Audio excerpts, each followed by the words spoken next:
Hello friends, నేను మీ నమ్మ. మీరిప్పుడు వినబోతున్నది భానుమతి రామకృష్ణ గారి కథ అత్తగారు ఆవకాయ. భానుమతి గారు అద్భుత నటి మాత్రమే కాదు, గాయని, సంగీత దర్శకురాలు, ప్రొడ్యూసరు, డైరెక్టరు, రచయిత్రి, ప్రతి కళలో నిష్ణాతురాలే. ఈ బహుముఖ ప్రజ్ఞాశాలి కథల్లో హాస్యం దోబూచులాడుతూ మళ్ళీ మళ్ళీ చదవాలనిపిస్తుంది.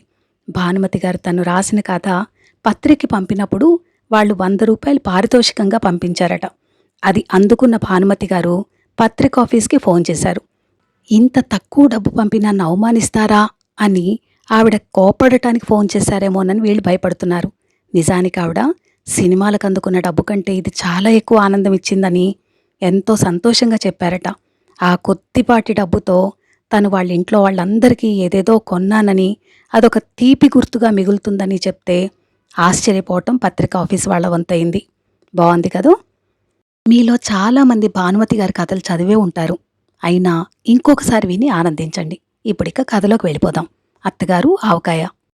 ఒకరోజు మధ్యాహ్నం మా వారు భోజనం చేస్తుండగా అబ్బాయి ఆవకాయ లేదని పలవరిస్తున్నాడే అని ఎంతో ప్రేమగా మడి నిమ్మకాయ ఊరగాయ తెచ్చి కొడుకు కంచంలో వడ్డించారు మా అత్తగారు. కొడుకు ఆ నిమ్మకాయ ఊరగాయను ముట్టుకోకపోగా కంచంలోంచి తీసి కింద పడేశారు. మా అత్తగారు చూడలేదు, కానీ చూస్తే పాపం చాలా నొచ్చుకునేది. తర్వాత నన్నడిగిందావిడ, అబ్బాయి ఊరగాయ ఎట్లా ఉందన్నాడు అని. చాలా బావుందన్నారు, కానీ ఆవకాయ ఊరగాయ అంటేనే ఆయనకెక్కువ ఇష్టం. ఈ సంవత్సరం ఆవకాయ రాలేదే, ఏం చేయటం, ఎవరినడగటం అన్న దిగులు పట్టుకుంది నాకు అన్నాను. నీదంతా చోద్యమే మరీను. ఎవరినో ఎందుకు అడగటం, నాకు తెలియక అడుగుతా. ఆవకాయ పెట్టడం ఏమన్నా బ్రహ్మ విద్య? అయినా అంత కారం అంత నూనె వేసిన ఆ ఉత్తరాది వాళ్ల ఆవకాయ మీరంతా లొట్టలేస్తూ తింటుంటే నా కళ్ళ వెంట నీళ్లు కారతాయి. అయినా మనకెందుకులే అని ఊరుకున్నాను. అసలంత కారంగా ఉండే ఆవకాయ తింటే మీ ఒళ్ళు ఏం గతిగాను? ఏదో వారికిష్టం అన్నాను నేను. నే పెట్టిస్తానుండు ఆవకాయ అన్నారు మా అత్తగారు దర్జాగా కూర్చుంటూ. నా ప్రాణం లేచి వచ్చినట్లయింది. అంతకంటేనా? మీరు గనక ఆవకాయ పెడితే ఇంక మనకు ఆవకాయ లేదన్న లోటుండదు. ఈ సంవత్సరం అంతా హాయిగా తినొచ్చు అన్నానెంతో సంతోషంగా. నీదంతా చోద్యం కాకపోతే ఈ ఒక్క సంవత్సరం ఏం కర్మ? ప్రతి ఏడు మన ఇంట్లోనే పెట్టుకోవచ్చు ఆవకాయ. అదేం బ్రహ్మ విద్య? నిమ్మకాయంతో ఆవకాయంతే అన్నారావిడ తేలిగ్గా. అంతే అంతే అన్నాను. ఆవిడేమన్నదో అర్థం కాని నేను. కాని నాకో సందేహం కలిగింది. మా అత్తగారి పుట్టిల్లు చెంగల్పట్టు, మెట్టినిల్లు నంద్యాల. ఆవకాయకి మా అత్తగారికి ఎలాంటి సంబంధం ఉంటుందా అని చాలాసేపు ఆలోచించాను. అడుగుదామనుకున్నాను, కాని ఆక్షేపిస్తున్నాను అనుకుంటారేమోనని ఊరుకున్నాను. అయితే ఏమేం వస్తువులు కావాల్సి ఉంటాయి ఆవకాయ వేయటానికి అని అడిగాను, తెల్ల కాగితము పెన్సిలు చేత పట్టుకుని ఆవిడగారి గుమస్తాలాగా. వెంటనే మా అత్తగారు కాలు మీద కాలు, మూతి మీద వేలు వేసుకుని ఒక్క క్షణం ఆలోచించారు. మామిడికాయలు కావాలిగా అన్నాను, మా అత్తగారి ఆలోచనలకు అంతరాయం కలిగిస్తూ. అబ్బే ఎందుకే అన్నారు అలక్ష్యంగా చప్పరిస్తూ. నేను తెల్లబోయి ఆమెకేసి చూశాను. 15 ఎకరాల మామిడి తోటలో మనం ఉంటూ లక్షణంగా కాసే మామిడి చెట్లు పెట్టుకుని ఇంకా కాయలెందుకే మనకు అన్నారు చిరునవ్వు లొలకబోస్తూ. అయితే మన తోటలోని పండ్లకాయలే వేస్తానంటారా ఆవకాయ అన్నాను. ఓ, బేషుగ్గా వేయొచ్చు. ఆవకాయకు కావలసింది మామిడికాయలే గదా. ఏం కాయలైతేనేం? మన తోటలో దక్షిణం వైపు చెట్లన్నీ భేషైన కాయలు కాస్తాయి. పడమటి వైపు చెట్లు ఎంత కండగల కాయలనుకున్నావు? పోయిన సంవత్సరం తోటంతా విరగ్గాసాయి కాయలు. మరి 400 ఎక్కువ చెప్పి కౌలుకివ్వవే అంటే విన్నావు కాదు. వాడికెంత లాభం వచ్చిందో తెలుసా? మన తోటవాడు చెప్పాడు, ఈ సంవత్సరమూ అంతే, వాడికింకా లాభం వస్తుంది. అట్లా కాసింది తోటంతా. పోనీలెండి, ఏటా కౌలుకు తీసుకునేవాడు 4 డబ్బులు సంపాదించుకోనివ్వండి, పై సంవత్సరం అడగవచ్చు ఎక్కువ డబ్బు అన్నాను. ఇస్తాడు, మళ్ళీ ఏ నష్టమో వచ్చిందంటాడు. అందుకే ఇప్పుడు ఆవకాయ పెట్టబోతున్నానుగా, 5,000 కాయలు అడిగిపుచ్చుకుంటే సరి అన్నారు మా అత్తగారు దిట్టంగా బాసింపట్టు వేసి కూర్చుంటూ. అయితే 5,000 కాయలు ఆవకాయ పెడతానంటారా అన్నాను ఆశ్చర్యంగా. కాకపోతే ఎలా సరిపోతుంది? మీ చెల్లాయిలిళ్లకు ఇంకా తెలిసిన వాళ్ళిళ్లకు పంపాల్సి ఉంటుందిగా. కొద్దిగా పెడితే మనకేం చాలుతుంది చెప్పు? వాడిని మట్టుకు 5,000 కాయలు అడగాల్సిందే.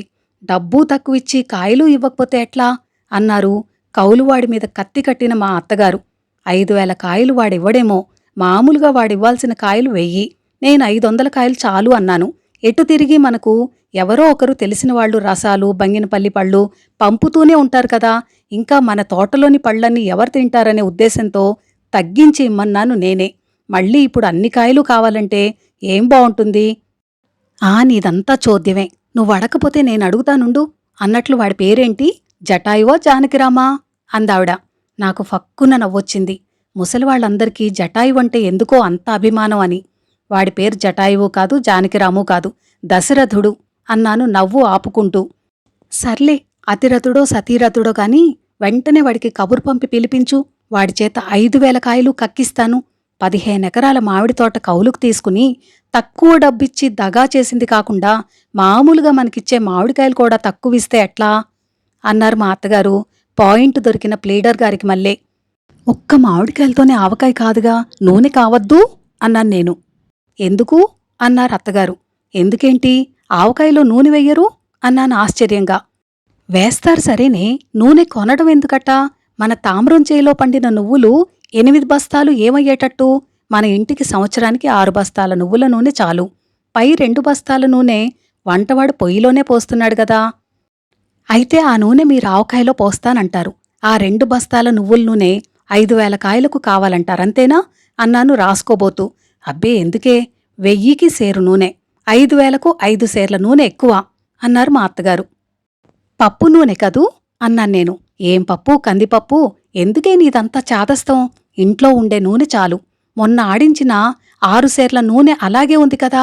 అసలు నూనె ఎక్కువేస్తే మాకు సహించదు బాబూ అన్నారు మా అత్తగారు. ఆవకాయ అజాపజా తెలియని నేను మా అత్తగారు చెప్పినవన్నీ భక్తితో లిస్టు రాసుకోవటం మొదలుపెట్టాను. మధ్య మధ్య తెలిసి తెలియని సందేహాలను ఒకవైపుకి నెట్టేస్తూ ఆవకాయ విషయంలో పూర్తిగా మా అత్తగారి మీద ఆధారపడదలుచుకున్నాను. మరి కారం? అన్నాను. అది అంతే. మన చేలో పండిన మిరపకాయలు 5 బస్తాలు స్టోర్ రూంలో మూలుగుతున్నాయి.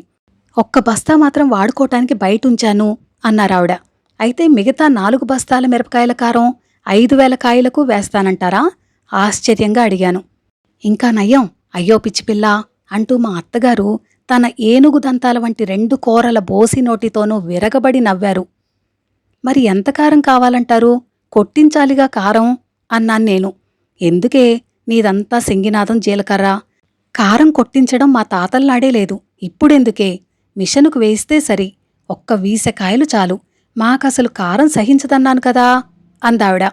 మరి 20 కాయల కారం 5,000 మామిడికాయలకు చాలా? ఎలా సరిపోతుంది అన్నాను ఉండబట్టలేక. చాలకేమొచ్చిందే, ఉత్తరాది వాళ్లలాగా అంత కారం నే వేయనమ్మా. అంతగా చాలకపోతే తర్వాత కాస్త వేసుకోవచ్చులే. మొన్న నిమ్మకాయకు నేనసలు కారమే వేయలేదు తెలుసా? చూశావుగా, అయినా నాలిక చుర్రుమంటూనే ఉంది అన్నారు మా అత్తగారు. మధ్యాహ్నం మా వారు పారేసిన నిమ్మకాయ అదే కదా అనుకుని మనసులోనే నవ్వుకున్నాను. అయితే కారం చాలకపోతే తర్వాత వేసుకోవచ్చంటారు, అంతేనా? అన్నాను, కారం చాలనే సందేహం ఇంకా వదలక. ఓ, భేషుగ్గా వేసుకోవచ్చు. నిమ్మకాయకు వేయడంలో ఉప్పు కారం కావాలంటే అంతే. నిమ్మకాయంతో ఆవకాయంతే అన్నారు మళ్ళీ. అయితే మరి ఆవపిండో అన్నాను. అన్నీ నేనే అందిస్తూ ఉన్నాను. ఆ ఆవాలు మాత్రం కొద్దిగా కొనాలి. మిగతా అన్నీ మన ఇంట్లోనే ఉన్నాయి. ఉప్పు, పసుపు, మెంతి గింతిని. ఆవపిండి మనకెంత సహిస్తే అంత వేసుకోవచ్చు. 5,000 కాయలకు 1 సేరు ఆవపిండి చాలని నా అభిప్రాయం. ఎక్కువైతే వేడిమి చేస్తుంది. నన్నడిగితే ఉప్పెంతో కారమంత, కారమెంతో ఆవపిండి అంత, అవన్నీ ఎంతో నూనె అంత, నిమ్మకాయంతో ఆవకాయంత అంటూ ముగించారు అత్తగారు. ఆవిడ చెప్పినవన్నీ శ్రద్ధగా రాసుకున్నాను కాగితం మీద. అన్నట్లు ఆ కౌలువాడి పేరేంటో మర్చిపోయాను. వాడిని పిలిపించు తక్షణం. వాడితో మాట్లాడో పోట్లాడో 5,000 కాయలు తీసుకున్నదాకా నాకు నిద్ర పట్టదు అంటూ లేచి గోల్కొండ వ్యాపారుల గోచి సరిచేసుకుంటూ వంటింటి వైపు వెళ్లారు మా అత్తగారు. నేను మా అత్తగారి ఆజ్ఞానుసారం మామిడి తోట కౌలుకు తీసుకున్న దశరథుడికి కబురు పెట్టాను. దశరథుడు చేతులు కట్టుకుని వినయంగా వచ్చి మా అత్తగారి ముందు నిలబడ్డాడు. నేనుంటే మరీ ఏడ్చిపోతాడని పులి ముందు మేకపిల్లను వదిలిపెట్టినట్లుగా మా అత్తగారి ముందు దశరథుడిని వదిలిపెట్టి నేను వెళ్లి వంటింటి ముందున్న వడ్ల బస్తాల మీద కూర్చున్నాను. మా అత్తగారు హైకోర్టులో వాదించే లాయర్లకు మళ్ళే దశరథుడితో వాదిస్తోంది. వాడి కాలికి వేసి మెడకు వేసి చివరకు 5,000 కాయలు ఇవ్వకపోతే మామిడి తోట విడిచిపెట్టి పొమ్మన్నారామె. ఇచ్చిన అడ్వాన్స్ డబ్బు కావాలంటే తిరిగి ఇచ్చేస్తానని కూడా డబాయించింది. దాంతో నిజంగానే దశరథుడు భయపడిపోయాడు. అయితే అమ్మగారు, 5,000 పండ్లైతే నేనిస్తాను కానిండి, వాటన్నిటినీ ఏం చేస్తారండి? అన్ని కాయలు ఏం చేసుకుంటారు తల్లీ? దశరథుడు భయపడుతూనే అడిగాడు. ఆవకాయ వేస్తాన్రా, ఆవకాయ. అయినా ఏం చేస్తావో నీతో చెప్తేనే తప్ప కాయలివ్వవా అని గద్దించి అడిగారు మా అత్తగారు. అది కాదండి అమ్మగారు, 5,000 పండ్లు వేస్తారా, కాయలుగా కావాలా అని అడిగానండి. ఇప్పటికే బాగా ముదిరి పండబారిపోయాయి కాయలన్నీ అన్నాడు దశరథుడు. ఆ మాట విన్న నా గుండె గతుక్కుమంది. మా అత్తగారు పండావకాయ పెట్టబోతారా ఏంటి అని భయపడ్డాను. ఆ ముదిరి పండబారిన కాయలు పిల్లలు తింటారు కాని, నువ్వు మాత్రం 5,000 కాయలకు ఒక్కటి తక్కువిచ్చినా తీసుకోను జాగ్రత్త అని మా అత్తగారు దశరథుణ్ణి పంపించేశారు. మామూలు కంటే జోరుగా నడుస్తూ వచ్చారు మా అత్తగారు వంటింట్లోకి. ఏమన్నాడు అన్నాను ఏమీ విననట్లుగా. ఏమంటాడు? కుక్కిన పీనల్లే దక్కిస్తూ ఇస్తాడు 5,000 కాయలునో. లేకపోతే తోట విడిచి పొమ్మన్నాను. వచ్చే ఏడు డబ్బు కూడా ఇలాగే దబాయించి తీసుకోవాలి కాని, వాడెంతంటే అంతకు నిక్షేపంలాంటి మామిడి తోట వదులుతారటే అన్నారు సింహలగ్నంలో పుట్టిన మా అత్తగారు. నేను గుడ్లు అప్పగించేసి ఆవిడ వైపే చూస్తూ ఉండిపోయాను. మర్నాడు తెల్లవారుజామున మా అత్తగారు హడావుడిగా ఇంటిల్లిపాదిని నిద్రలేపారు. వంట చేసే అయ్యరు పక్కింటి నుంచి 2 కత్తులు, ఎదురింటి నుంచి 2 కత్తిపేటలు తెచ్చాడు. ఇంట్లో మూల పారేసిన మొద్దు కత్తులు, తుప్పు పట్టిన కత్తిపేటలు తీసుకుని రణరంగానికి బయలుదేరినట్లుగా పనివాళ్లు, నేను, మా అత్తగారు వంటింటి ముందు వసారాలో చేరాం. 5,000 కాయలు పెరటివైపు వరండాలో రాసిపోసి ఉన్నాయి. మా అత్తగారు ఆ రాసి చూస్తూనే, చాలా కాయలొచ్చాయే, మనం 5,000గా అడిగింది, వెధవ భయపడి 10,000 కాయలు కక్కినట్టున్నాడే అన్నారు. వాడు ప్రస్తుతం కక్కింది 5,000 కాయలే అన్నాను నవ్వు ఆపుకుంటూ. మా అత్తగారి ముఖం వెలవెలపోయింది. మొదటి రోజు 200 కాయలు, రెండో రోజు 300 కాయలు తెగేసేసరికి 2 కత్తులు పిళ్ళు విరిగాయి. ఒక కత్తి పూర్తిగా 2 తొనకలయ్యింది. 2 కత్తిపేటలు వంగిపోయాయి. మిగతా 4,500 కాయలు పండ్లైపోయాయి మూడో నాటికి. మా అత్తగారి ముఖం నల్లబడిపోయింది. పోనీ ముందీ 500 కాయలకి పిండి నూనె వెయ్యండి అన్నాను. అప్పటికే ఆవకాయకు నీళ్లు వదిలేసిన నేను ఉసూరుమంటూ, అంతే చెయ్యాలి, వెధవ పండబారిన కాయలిచ్చి దగా చేశాడు అన్నారు తప్పుకోవడానికి ప్రయత్నించే మా అత్తగారు. వాడేం దగా చేయలేదు, వాడు ముందే చెప్పాడు కాయలన్నీ పండబారాయి అని అన్నాను లోపల్నుంచి వచ్చే కోపాన్నంతా మింగుతూ. అదేలే, అయితే ముందీ ముక్కలకు ఉప్పు, కారం, ఆవుపిండి పట్టిద్దామా ఏం అన్నారు మాట మారుస్తూ మా అత్తగారు. మీ ఇష్టం, అలాగే కానిద్దాం అన్నాను నీరసంగా. 500 కాయల ముక్కలే ఒక పెద్ద గంగాళం నిండా ఉన్నాయి. ఇంట్లో ఉన్న చిన్న జాడీలు 4 తెచ్చి మా అత్తగారి ముందు పెట్టాను. పిండి నూనె కలపకుండానే ముక్కలన్నీ 4 జాడీలకు పట్టించడం మొదలుపెట్టారు. ఇంకా సగం ముక్కలు మిగిలిపోయాయి. 4 జాడీలు నిండిపోయాయి.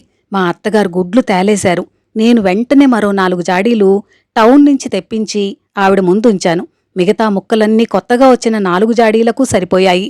500 కాయలకే 8 జాడీలైతే 5,000 కాయలకు ఎన్ని జాడీలు కావలసి వచ్చేదో తలుచుకుని హడలెత్తిపోయాను. 8 జాడీల్లోనూ గుప్పెడు గుప్పెడు కారం, ఉప్పు, ఆవుపిండి వేసి ఒక్కో జాడీకి 2 గరిటెలు నూనె పోసి మూతపెట్టి కృష్ణా అంటూ లేచారు మా అత్తగారు. ఆవకాయ పెట్టడం అయిపోయిందా అన్నాను నేను మళ్లీ ఆశ్చర్యపోతూ. బ్రహ్మాండంగా, ఒక వారం రోజులు ఆ జాడీల వైపు వెళ్లకుండా ఉంటే సరి అన్నారు మా అత్తగారు చెయ్యి కడుక్కుంటూ. ఆవకాయ వేయటం ఇంత సులభమని తెలిస్తే నేనే వేసి ఉండేదాన్నే అనుకున్నాను మనసులో. వారం రోజుల తర్వాత మా ఇంట్లో మా అత్తగారు ఆవకాయ వేశారు కాబట్టి భోజనానికి రావాల్సింది అంటూ మా చెల్లెళ్లకు, తెలిసిన వాళ్లకు కబురు పంపాను. ఆవకాయ కోసం ముఖం వాచిన మా చెల్లెళ్ళు, మరుదులు అందరూ పిల్లా జల్లాతో సహా వచ్చేశారు. అంతా భోజనాన్ని కూర్చున్నారు. మా అత్తగారు వంటింట్లో హడావుడి పడుతున్నారు. ఆవకాయ కోసం నేను వెళ్లేసరికి ఏముంది, మూతలు తీసి చూస్తే ఆవకాయ లేదు, మామిడి పండ్ల ముక్కలున్నాయి, బూజు పట్టి. మా అత్తగారి ముఖాన కత్తివేటుకు నెత్తురు చుక్కలేదు.